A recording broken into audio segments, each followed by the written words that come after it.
عزیز دوستو بزرگوں، تو اس آخرت میں کامیاب ہونے کے لیے دنیا سے بہتر کوئی جگہ نہیں ہے، اور دنیا میں ہمیں چلنا ہے پیارے آقا صلی اللہ علیہ وسلم کے طریقوں پر۔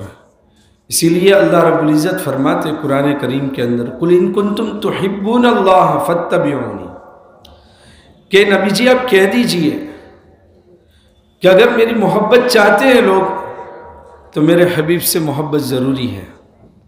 اسی لیے ہمارے علماء کرام مثال دیتے ہیں کہ آج کوئی بھی چھوٹی سی چیز لاتے ہیں، کہ کوئی پنکھا لائے، کوئی مکسر لائے، کوئی موبائل لائے، تو ساتھ میں ایک چھوٹی سی بک آتی ہے اور اس کے اندر اس کا طریقہ استعمال لکھا ہوا ہوتا ہے کہ اس طریقے سے اگر تم استعمال کرو گے تو یہ چیز صحیح سالم چلے گی، اگر اس کے آداب کے خلاف کرو گے تو یہ چیز بگڑ جائے گی۔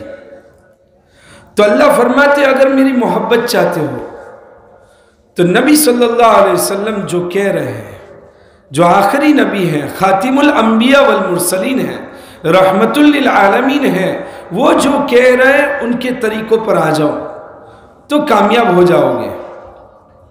اور انبیاء علیہ السلام کیوں آتے ہیں؟ اس لیے آتے ہیں تاکہ مخلوق کا اور خالق کا معاملہ صحیح ہو جائے، تعلق جڑ جاوے۔ اسی لیے اللہ کے نبی صلی اللہ علیہ وسلم آئے اور انہوں نے تمام اعمال بتائے تاکہ بندے اپنے رب سے جڑ جائے۔ میرے محترم دوستو بزرگوں، মেহমান বলতেছেন যেরকম ভাবে আখিরাতের এই বিশেষ রহমত আর নিয়ামত আর বিশেষ দয়া পেতে হলে দুনিয়ার থেকে আমাদেরকে সেই যোগ্যতা অর্জন করতে হবে, আর এটার পদ্ধতি একমাত্র মুহাম্মদ রাসূলুল্লাহ সাল্লাল্লাহু আলাইহি ওয়াসাল্লামের তরিকা ছাড়া বিকল্প কোনো রাস্তায় আখিরাতের সফলতা অর্জন সম্ভব না। এজন্য আল্লাহ তাআলা বলেন কুল ইন কুনতুম তুহিব্বুনাল্লাহ ফাত্তাবিউনি ইউহিব্বুকুমুল্লাহ ওয়া ইয়াগফির লাকুম যুনুবাকুম আল্লাহু গফুরুর রহিম। মেহমান উদাহরণ দিচ্ছেন, দুনিয়াতে কোনো একটা পাখা কিনলে, ইলেকট্রিক কোনো বস্তু কিনলে, যে কোনো বিষয়, দুনিয়াতে একটা ফ্রিজ কিনলে, একটা ইলেকট্রিক কোনো ডিভাইস কিনলে তার সাথে একটা গাইড থাকে, একটা বুক থাকে যার মধ্যে ওই বিষয়টা, ওই জিনিসটাকে, ওই যন্ত্রটা, ওইটাকে, ডিভাইসটাকে ব্যবহার করার পদ্ধতি আর তরিকা লেখা থাকে। ঠিক আল্লাহ সুবহানাহু ওয়া তাআলা এই দুনিয়াতে আমাদেরকে পাঠিয়ে আমাদের বডিকে চালানোর জন্য, আমাদের জিন্দেগি লালন পালন করার জন্য, আমাদের জিন্দেগি বসর করার জন্য আল্লাহ রাব্বুল আলামিন মুহাম্মদুর রাসূলুল্লাহ সাল্লাল্লাহু আলাইহি ওয়াসাল্লামকে আমাদের গাইডলাইন হিসেবে পাঠিয়েছেন। তার জিন্দেগি আমাদের জন্য নমুনা, তিনি আমাদের জন্য উসওয়া। তাকে যদি আমরা ফলো করি, তাকে যদি আমরা অনুসরণ করি, তার জিন্দেগিকে যদি আমরা জিন্দেগি বানাই, তো মেরে দোস্ত আমরা দুনিয়া থেকেই আখিরাতের আল্লাহ পাকের সে বিশেষ রহমত আর দয়া আমরা এরকম অধিকারী হয়ে দুনিয়ার থেকে যেতে পারবো। এজন্য আল্লাহ পাক আমাদেরকে নবী আলাইহিস সালাতু সালামকে রহমত স্বরূপ এবং উসওয়া স্বরূপ পাঠাইছেন। تو عزیز دوستوں اور بزرگوں، ہمارا معاملہ اللہ سے ٹھیک کرنا ہے، اور وہ ٹھیک ہوگا حضور صلی اللہ علیہ وسلم کے راستے سے، کہ اللہ کے نبی صلی اللہ علیہ وسلم نے ہر چیز ہمیں سکھائی ہے کہ اگر اس کے اوپر آ جاتی ہے ہماری زندگی تو ہمارا معاملہ ٹھیک ہو جاتا ہے۔ اس لیے ہمیں سکھایا گیا، اگر ہم باپ ہیں تو اللہ کے نبی صلی اللہ علیہ وسلم بھی والد بنے ہیں فاطمہ کے اور زینب کے، رقیہ کے، ام کلثوم کے۔ اگر ہم کسی کی یہاں کام کرتے تو اللہ کے نبی صلی اللہ علیہ وسلم نے وہ کام کیا ہے۔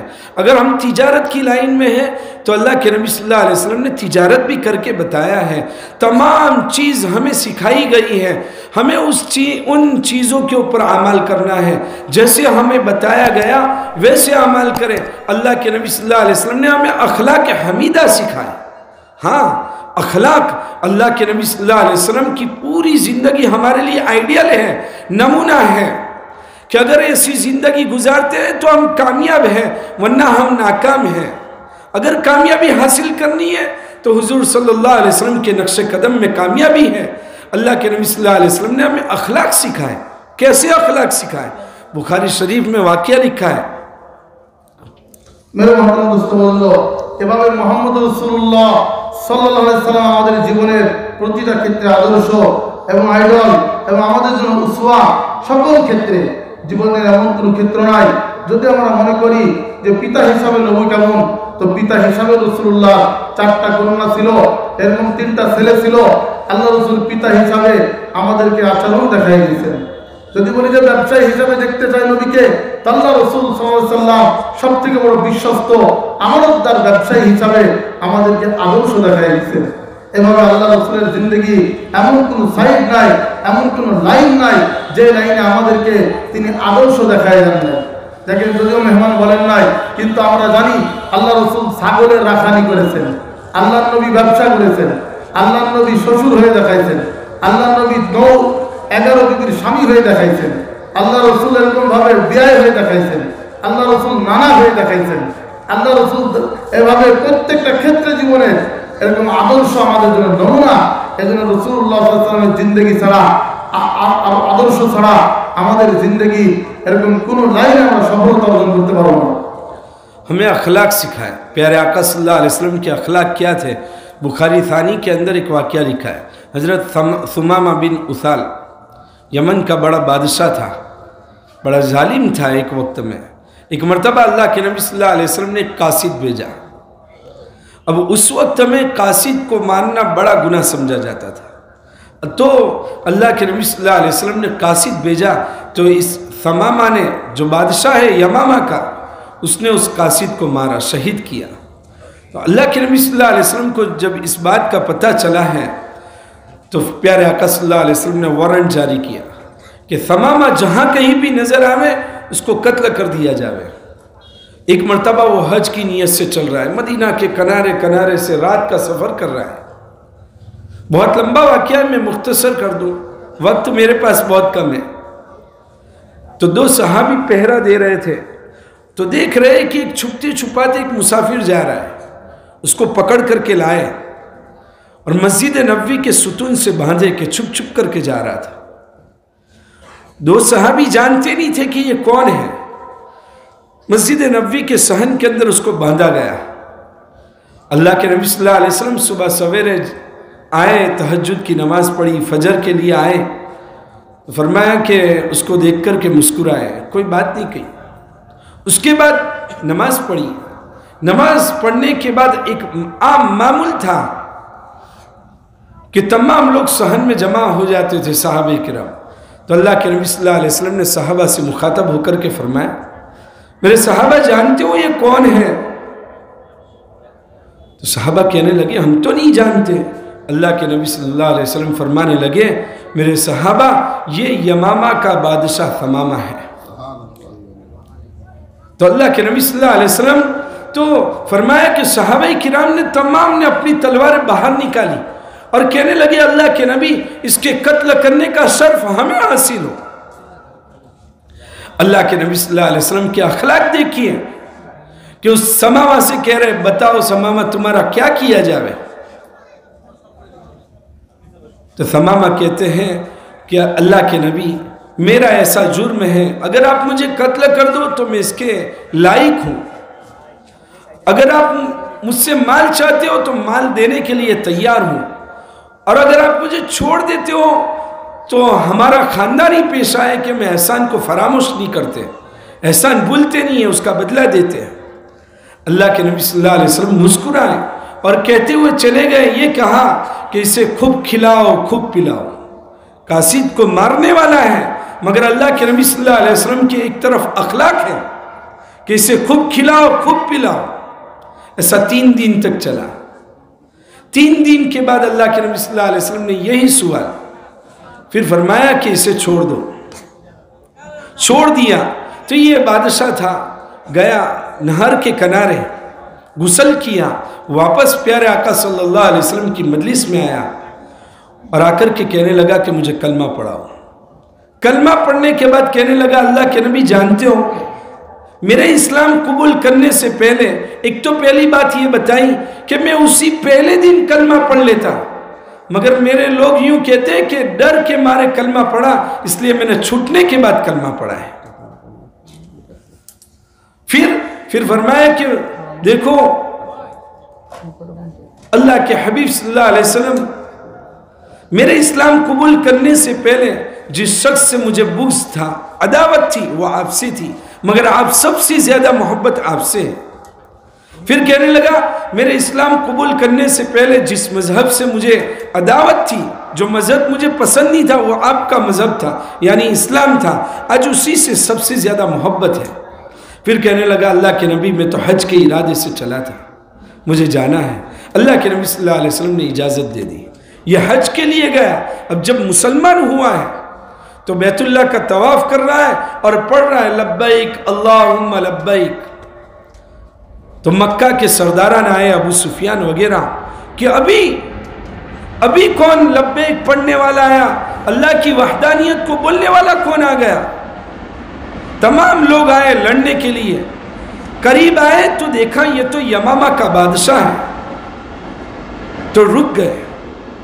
اس وقت میں مکہ والوں میں جو اناج غلہ آتا تھا وہ یمامہ سے آتا تھا، تو رک گئے اور کہنے لگے سمامہ اب پھر گئے، کوئی بدل جاتا ہے، کوئی سچی راہ پر آ جاتا ہے تو ہماری زبانوں پہ آتا ہے یہ تو بدل گیا، یہ تو تبلیغ میں لگ گیا، یہ تو ادھر آ گیا۔ تو اس سے بھی یہ سوال کیا گیا اب بدل گئے؟ دیکھیں نہیں، میں بدلا نہیں ہوں، میں نے ایک سچے مذہب کو قبول کیا ہے، اور اگر آپ کو مجھ سے لڑنا ہے تو آ جاؤ مقابلے کے لیے، میں آپ کی اینٹ سے اینٹ بجا دوں گا۔ خیر حج پر انہوں نے طواف کیا، واپس اپنے مقام پر گئے، اور جو اناج آتا تھا، اللہ کے نبی کے اخلاق دیکھیے، جو اناج آتا تھا، جو غلہ آتا تھا، اس کو بند کر دیا۔ تو ایک وقت کے بعد ابو سفیان وغیرہ خط لکھ رہے ہیں اللہ کے حبیب صلی اللہ علیہ وسلم، حضرت محمد صلی اللہ علیہ وسلم کے نام، اور کہہ رہے کہ آپ کی وجہ سے یمامہ کا بادشاہ مسلمان ہوا ہے اور انہوں نے ہم پر غلہ بند کر دیا ہے، آپ سے گزارش ہے کہ وہ غلہ شروع کیا جائے۔ اللہ کے نبی صلی اللہ علیہ وسلم کے یہاں اخلاق دیکھیے کہ وہ مکہ والے جنہوں نے طرح طرح کی تکلیفیں دی، تکلیف دینے میں کوئی کسر نہیں چھوڑی، کبھی اونٹ کی اود لا کر کے رکھ دیتے، کبھی گلے میں پھندا ڈال کر کے گھسیٹتے تھے، اگر وہ چاہتے تو اناج کو بند رکھتے، مگر فرما رہے کہ نہیں، اسلام اس کی تعلیم نہیں دیتا۔ اللہ کے نبی صلی اللہ علیہ وسلم سمامہ کے نام پر خط لکھتے اور کہتے کہ مکہ والوں کے لیے اناج کو شروع کیا جائے۔ یہ تھے اخلاق، آج وہ اخلاق ہمیں بنانے ہیں۔ میرے محترم دوستوں و مہمان বলতেছেন যে আল্লাহ রাসূল সাল্লাল্লাহু আলাইহি সাল্লামের اخلاق কেমন ছিল, যে اخلاقের দ্বারা ইসলাম পুরো দুনিয়াতে ছড়াইছে, এই اخلاق আমাদেরকে গ্রহণ করতে হবে। মেহমান বলতেছেন বুখারী সানির এক লম্বা ঘটনা আছে, সেখান থেকে আমি শর্ট করে বলতেছি। সুমামা ইবনে উসাল একজন ইয়ামামার আমির ছিল, নেতা ছিল, ইয়ামামার বড় নেতা সর্দার ছিল। সে একবার এরকম ভাবে মুসলমানদের এক কাসেদকে, মুসলমানদের এক বার্তাবাহককে হত্যা করেছিল। আল্লাহ রাসূল সাল্লাল্লাহু আলাইহি সাল্লাম রাগান্বিত হলেন, কারণ কাসেদকে হত্যা করা এবং বার্তাবাহককে হত্যা করা এটা বহুত বড় অন্যায় এবং অপরাধ। এজন্য নবীজি ওপেন ঘোষণা দিলেন সুমামাকে যেখানে পাওয়া যাবে সেখানে হত্যা করা হোক। তো একবার সে ইয়ামামাত থেকে মদিনা আসছে, হজে যাওয়ার নিয়তে মদিনার রাস্তা দিয়ে হজে যাওয়া লাগতো। সে জাহেরি যুগের হজ করতে যাচ্ছিল, শিরকি যুগের হজ করতে যাচ্ছিল। তো জাহেরি যুগের হজের যাওয়ার পথে মদিনাতে সেরকম ভাবে মদিনার আশপাশ দিয়ে যখন যাইতেছিল, দুই সাহাবা রাতে পাহারায় ছিল, তো তাকে রাতের অন্ধকারে ধরে ফেলছে। ধরার পরে ওই যুগে কোনো মেহমান আসলেও প্রথমে মসজিদে আনা হতো এবং কোনো অপরাধীকেও প্রথমে মসজিদে আনা হতো। অপরাধীর জেলও ছিল মসজিদ, আবার মেহমানের মেহমানখানাও ছিল মসজিদ। তো এভাবে মসজিদের মধ্যে প্রথমে আনা হয়েছে, মসজিদের পিলারের মধ্যে তাকে বাঁধা হয়েছে। ফজরের নামাজ আল্লাহ রাসূল সাল্লাল্লাহু আলাইহি সাল্লাম আসছেন, সুমামাকে দেখে চিনে ফেলছেন, সাহাবাদেরকে বলতেছেন তোমরা কি চিনো একে? সবাই বলছে আমরা তো চিনি না। আল্লাহর নবী বলছেন এই তো সেই ইয়ামামার সর্দার, ইয়ামামার নেতা সুমামা বিন উসাল, যে তোমাদের দুধকে হত্যা করেছে। সঙ্গে সঙ্গে সাহাবায়ে কেরাম তলোয়ার খাপ থেকে বের করে ফেলছে। ইয়া রাসূলুল্লাহ অনুমতি দিয়ে দেন, আমরা এই গাদ্দারকে হত্যা করে আমরা এই মর্যাদা অর্জন করি। আল্লাহ রাসূল বলছেন না, তাকে আগে হত্যা করো না, এভাবে তাকে 3 দিন রাখো। 3 দিন মুসলমানদের আখলাক দেখেছে, মুসলমানদের ব্যবহার দেখেছে, মুসলমানদের চরিত্র দেখেছে, মুসলমানদের মুআমালা দেখেছে, মুসলমানদের মুআশারা দেখেছে, মুসলমানদের আদব ও শিষ্টাচার দেখেছে। 3 দিন পরে বলছেন, ইয়া রাসূলুল্লাহ, আমাকে একটু এরকম ছেড়ে দেন। পাশে এক জলাশয় গেছে, জলাশয়ে যাওয়ার পরে সে গোসল করেছে, গোসল করে ফিরে আসছে, এসে বলছে, ইয়া রাসূলুল্লাহ, আমাকে কালেমা পড়াই দেন, লা ইলাহা ইল্লাল্লাহু মুহাম্মাদুর রাসূলুল্লাহ, আমি মুসলমান হয়ে গেলাম। সুবহানাল্লাহ। এরপরে বলছেন, ইয়া রাসূলুল্লাহ, আমি আগেও মুসলমান হইতে পারতাম, এজন্য আমি প্রথমে মুসলমান হই নাই, যাতে আমার ব্যাপারে ইলজাম না আসে যে আমি আপনাদের ভয়ে মুসলমান হয়েছি। এজন্য আমি 3 দিন সময় নিয়েছি, 3 দিন পরে আমি ইসলাম গ্রহণ করলাম, ইসলামকে আমি চেক করে মুসলমান হলাম। এরপরে তিনি যখন ওইখান থেকে মক্কায় রওনা হয়েছেন, তো মক্কায় এবার তাওহীদের কালেমা পড়ে তিনি হজ করছেন। লব্বাইক আল্লাহুম্মা লব্বাইক, লব্বাইক লা শারীকা লাক লব্বাইক, ইন্নাল হামদা ওয়ান নি'মাতা লাক ওয়াল মুলক লা শারীকা লাক লব্বাইক। এভাবে যখন তাওহীদের কালেমা ধ্বনিত হচ্ছে তার মুখ দিয়ে, তো মক্কার বড় বড় নেতারা, বড় বড় কাফের নেতারা, কুরাইশের আবু সুফিয়ানরা সব জমা হয়ে গেছে। বুঝে কি ব্যাপার, তাওহীদের কালেমা পড়ে কে ওপেন হজ করতেছে। তো ওই সময় তাকে দেখে চিনে ফেলছেন, আরে তো আমাদের সুমামা বিন উসাল, ইয়ামামার সর্দার, সে কিভাবে মুসলমান হয়ে গেল। তো তার পুরো কিসসা কাহিনী শোনাইছে। তো প্রথমে তাকে বলছে, তুমি এভাবে বদদিন হয়ে গেলে, এভাবে বেদিন হয়ে গেলে। আমরা যেমন বর্তমানে কেউ ভালো হয়ে গেলে তাকে বলি, তবলিগ করলে তাকে বলি, আরে তুমি এভাবে আনসোশাল হয়ে গেলে। মেহমান এই কথাটা বললেন, সেজন্য তর্জমা করলাম। বলতে এভাবে আমরা কেউ ভালো পথে আসলে তাকে আমরা আনসোশাল বলি, তাকে বলি তুমি এরকম অসামাজিক হয়ে গেছো। তো সঙ্গে সঙ্গে তাকেও বললো মক্কার নেতারা যে তুমি এভাবে বদলাই গেলে, তুমি তোমার বাপদাদার ধর্মকে চেঞ্জ করে ফেললে। তো সে পুরা কিচ্ছা শোনাইছে।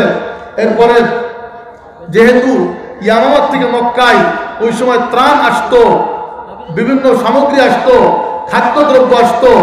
বর্তমান যেমন অনেক দেশ থেকে আমাদের দেশে খাবার আসে, বলে ওই সময় ইয়ামামার থেকে মক্কায় খাবার আসতো, খাদ্য আসতো, খাদ্যদ্রব্য ত্রাণ সামগ্রী আসতো। এই জন্য তারা ওইদিকে লক্ষ্য করে সুমামার সাথে কোনো খারাপ আচরণ করে নাই। সুমামা ইয়ামামায় চলে গেছেন, যাওয়ার পরে ওদিক থেকে ত্রাণ বন্ধ করে দিয়েছেন যে মুশরিকদেরকে আমি আর কোনো ত্রাণ দিব না, আর কোনো খাবার এবং খাদ্য সামগ্রী পাঠাইব না। এই সময় আবু সুফিয়ানরা মক্কায় বিশাল অভাব আর বিশাল মহামারী আসছে। ওই সময় আবু সুফিয়ান চিঠি লিখছে মুহাম্মদ রাসূলুল্লাহর কাছে যে, হে আল্লাহর নবী, হে মুহাম্মদ বিন আব্দুল্লাহ, তোমার কাছে দিন গ্রহণ করেছে সুমামা, যার কারণে আমাদেরকে ত্রাণ দেওয়া বন্ধ করে দিয়েছে। তুমি যদি সুপারিশ করতা তো তোমার রক্তের আত্মীয়রা আজকে মক্কায় না খেয়ে মরতেছে, তাদের এরকম ভাবে ত্রাণ আসতো, তাদের পেটে কোনো খাবার ঢুকতো। আল্লাহ রাসূল সাল্লাল্লাহু আলাইহি ওয়াসাল্লাম কি আখলাক দেখেন, যেই মক্কার কাফেরদের নির্যাতনে, যাদের নিপীড়ন সহ্য করতে না পেরে সকল সাহাবায়ে কেরাম বাগ বাগিচা, গাড়ি বাড়ি, টাকা পয়সা, অর্থ করি, সমস্ত আত্মীয় স্বজন এবং বন্ধন ছেড়ে যারা মক্কা ভূমি ছেড়ে, তাদের পবিত্র ভূমি ছেড়ে, আপন ভূমি ছেড়ে, মাতৃভূমি ছেড়ে যারা মক্কার মতো একটা অনুভূতিকে, মদিনার মতো আবহাওয়া অনুভূতিকে ছিল তাদের, এইরকম একটা জায়গায় রোগ করা মুসিবত হইতো, এমন জায়গায় যাদেরকে খেদায় দিয়েছে, এরকম নির্যাতিত অবস্থায় তারা ভেঙে গেছে। এমন অবস্থা আল্লাহ রাসূল কেমন দয়ার ব্যবস্থা করছেন, কেমন রহম আর কেমন দরদি নবী যে আল্লাহ রাসূল সুমামার কাছে চিঠি লিখছেন যে মক্কা ওয়ালাদেরকে ত্রাণ বন্ধ করো না, তাদের কাছে পুনরায় তুমি ত্রাণ পাঠানো শুরু করো। মেরে দোস্ত, এইভাবে আখলাক দ্বারা আল্লাহ তাআলা দ্বীনকে জিন্দা করেছেন আর দ্বীন আমাদের পর্যন্ত আসছে। এজন্য আমাদেরকেও সেই আখলাক গ্রহণ করতে হবে। আল্লাহ পাক যেন আমাদেরকেও এরকম আখলাকে আমাদেরকেও ধন্য করেন। সকলে পড়ি আমিন।